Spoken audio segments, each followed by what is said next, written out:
Hey, thank you. So my name is Caleb Archer, and it's a real pleasure to be here today. And I want to share a few of my experiences. The first one was last year, I enjoyed reading a book called Wonder. Now, you may have read this book. It's about perspectives, and it's been made into a movie that you may have seen. Though the story was good, what really caught my eye was Mr. Brown's precepts.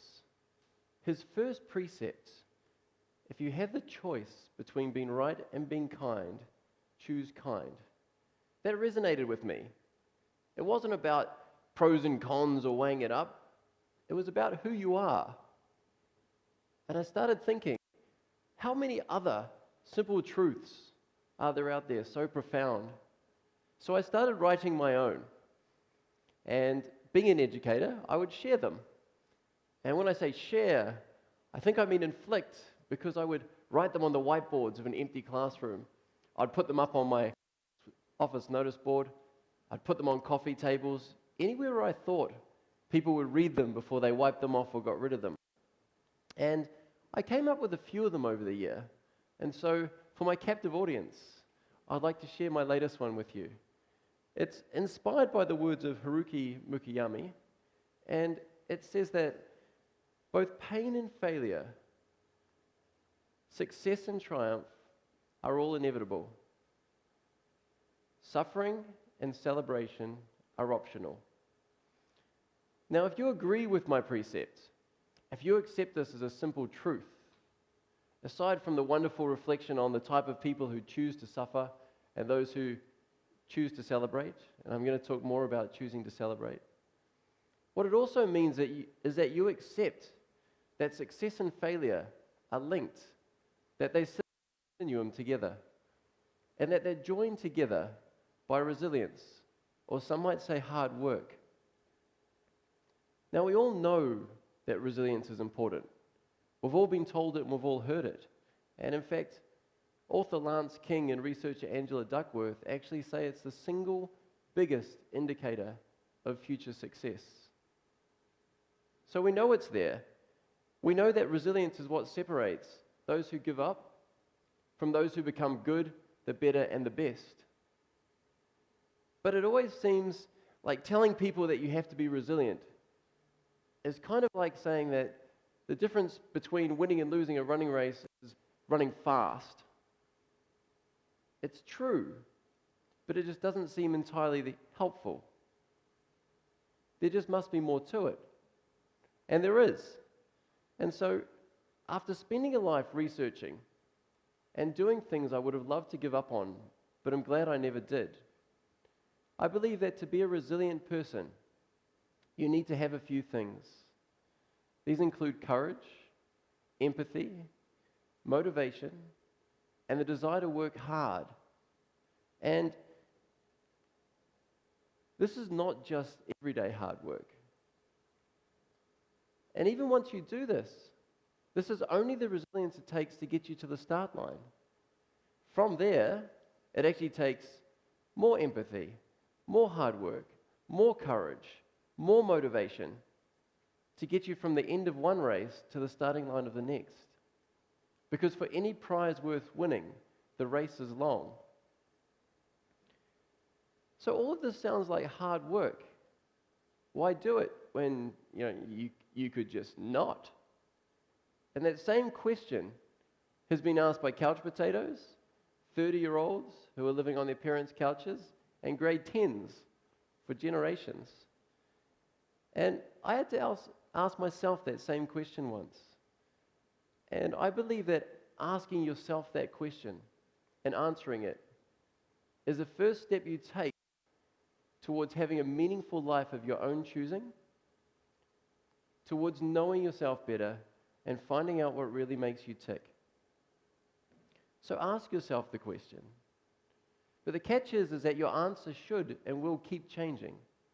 So keep asking yourself the question. Now, I still remember the first time I asked myself the question. I just finished a double degree, was done with university, and I was off traveling the world. I was actually riding a motorbike through Central America, and I look at it as like a master's in globalization, international studies. It was pretty much the same price as a master's, It was a whole lot more fun and I had way better photos. So I'm riding a motorbike through the Mexican desert when it broke down. And I realized it was out of fuel when it shouldn't be out of fuel. So, taking fuel from my spare container and pouring it in, I got to watch the fuel run straight out the bottom of the tank and just drip all down my bike. Now, at this point there, I realized that this was not one of these places where it was a kick it to make it better repair, because I was good at those. Now, when you're riding a motorbike, you actually have a lot of time to think. Not too deeply if you want to stay alive. But when you're broken down in the Mexican desert, that's a whole new level of self-reflection time. So, I took out my journal and I asked myself one question, profound question. Why am I riding a stupid motorbike through a stupid desert? And over the next few hours, I set about answering the question. And I answered it with a maturity that this 40-something me is amazed existed in that 20-something me. Now, I'll get to my answer later, but going through the process reaffirmed two things in my mind. The first one was that you should never let life pass you by. And the second one is a long-held belief given to me by my parents that life is about what you can contribute. So for me, I came out of it knowing that I was searching for a life less ordinary, which meant I was going to have to take the ups and the downs. It means I'd have to look back only long enough to get my bearings to move forward, and that I was going to have to keep going and never give up. Now, all of this for me was a long way of saying that I was going to try and be a good person, and I was going to be resilient.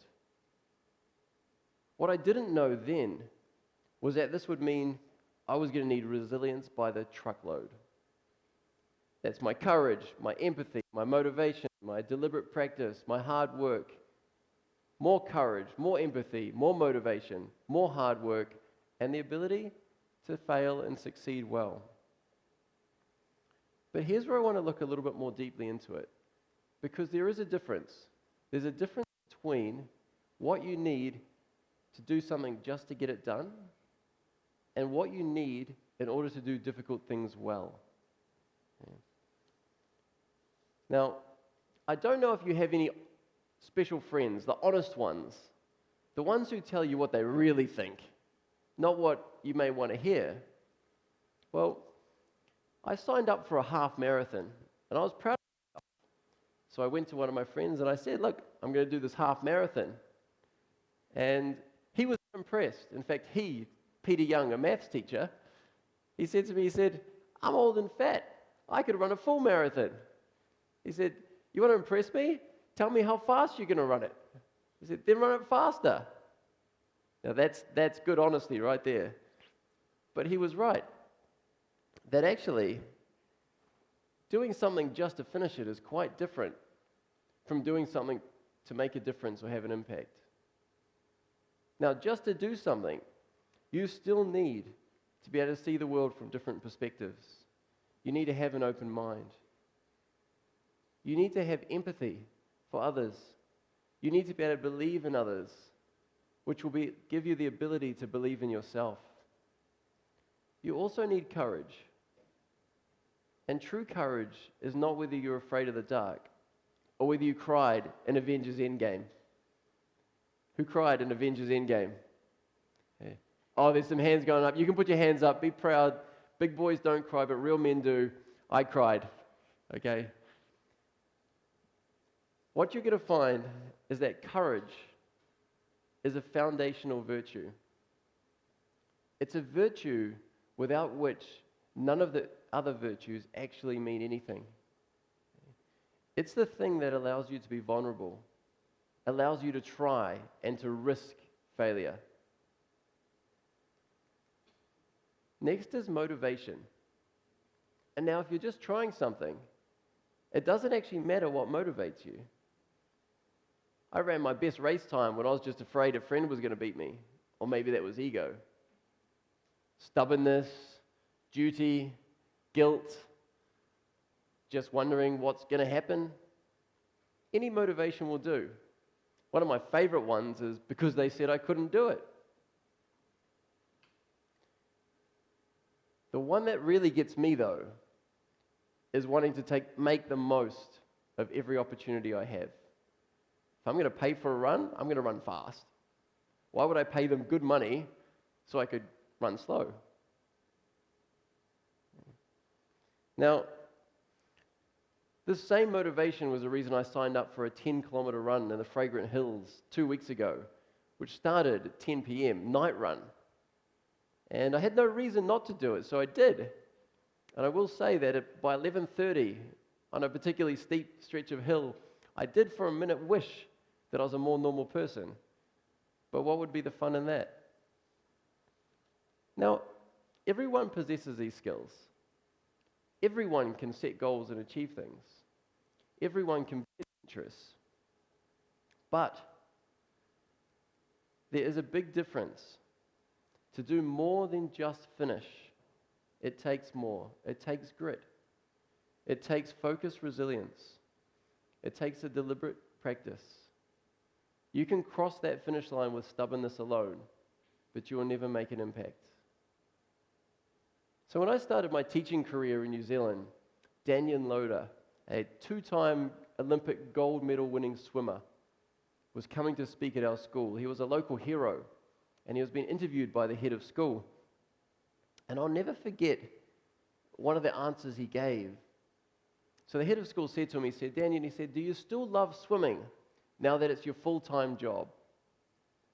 And you should have seen Daniel Loader's face, right? He's just won 2 gold medals, and he goes, I love swimming. And you could tell that he meant it, but he paused and he went on, and he said, but training. He said, I do not love training. Getting up at 4:30 a.m., eating as much for breakfast as most people eat for dinner, cycling in the cold, getting changed, diving into freezing cold water so that my performance can be analyzed, pulled apart, broken down, the whole time pushing my body to the point of pain. And he said, no, I do not love training. He said, but I do love swimming. It's hard, and it needs to be hard. And he explained that the level of skill needed to give his performance what looks like a mystical, magical quality as he glides through the water. It means breaking down every movement, every skill, and then practicing it and being coached on it to the point of mastery. And it's hard work, but this is the hard work that counts. Now, you may have heard about the 10,000 hour rule. It was made famous in a book called Outliers, where the popular version says that within 10,000 hours of practice, you can master a skill. Now, research actually says that it's 10,000 hours of deliberate practice, of actually working to turn your weaknesses into strengths, of actually working deliberately to master the individual components that will get you there. Now, the final component of this is the ability to fail well. Because if you remember my precept, failure will come, but you have the chance to turn that failure into success. Now, I don't know if you've ever got a test paper back and you look at the grade and you screw it up, bin it, or you put it in a deep, dark drawer. If you've ever done that, I've done that. In fact, I did that for most of my academic life. Right up to my final year, when I got an A+ on the first major assignment. And I took it to a friend, a girl that I'd study with, and she got really upset at me. In fact, she was upset at me for a week. And at the end of that week, she said to me, I got a better grade than she did. But she also went on to say that I'm lazy, that I don't care about my grades, that I don't work hard, that I don't pay attention, that I don't deserve a better grade than her. Now, it wasn't all untrue. I did enjoy snowboarding, sleeping in, and I'd just taken up scuba diving. But I always kept a B average to keep up appearances. Okay. So I bluffed.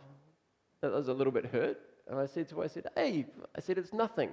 I said, I'm going to beat you on every assignment, every test this year. I said, I can do it if I want. She, of course, said, no, couldn't. And in my stubbornness, I was motivated. I went straight home and went, right, how do you get top marks? Now, unfortunately, the answer was the same then as it is now. The only difference is on my dial-up internet. It took a lot longer to research it. But what I've found is that it's not a secret. You have to work hard. You have to learn from your mistakes. And not just learn from them, you've got to embrace them and use them as a strength to make you better. You've got to take your suffering and turn it into what's going to lead to your celebrating. And so I did that. I poured through every assignment and I highlighted every mistake, writing down the ones I'd repeated. And now I'm not talking about wrong answers. I'm talking about mistakes. Mistakes like not paying attention in class, not paying attention in class, not paying attention in class, poor time management, not studying, not proofreading work. And I wrote a list of sins that I was not willing to repeat. And I put that up on my wall. That got me to class on time. That got me prepared for every test and assignment I had. And you know what? I did beat that girl. Not that it matters, but it kind of matters. It mattered to me. And it mattered to me because I made a habit. I still do those lists. I still do them every time something goes wrong. I'm still determined not to make those mistakes. Now, I'm also blessed. Being in a school much like yourselves, I'm surrounded by brave people that have the courage to point out all of my mistakes and shortcomings. So I get a lot of input from students, from teachers, from staff, on all the wonderful areas I can improve in. And these wonderful people contribute to these lists. But when I make this list, it means I'm focusing on getting back up after a fall. It means that I'm trying to be better than before. And that's my personal motto. And when I do this, it does make a difference. It makes a difference to me, to those around me, and to what I can achieve, and to what we as a team can achieve. So I want you to remember that. Pain and failure, success and triumph are all inevitable. Suffering and celebration are optional. But to sum it up, and if you are in the same position as me, with many, many brave people willing to contribute to your self-development, I want you also to remember these abridged words of Theodore Roosevelt, when he says, "It is not the critic that counts, nor the man who points out how the strong man stumbles, or where the doer of deeds could have done better. The credit belongs to the man who is in the arena, whose face is marred by dust and sweat and blood, who strives valiantly, and who, at best in the end, knows the triumph of achievement, and who at worst, if he fails, at least fails while daring greatly, so that his place will never be with those cold and timid souls who know neither victory nor defeat." So I leave you with this thought. May you also have a life less ordinary.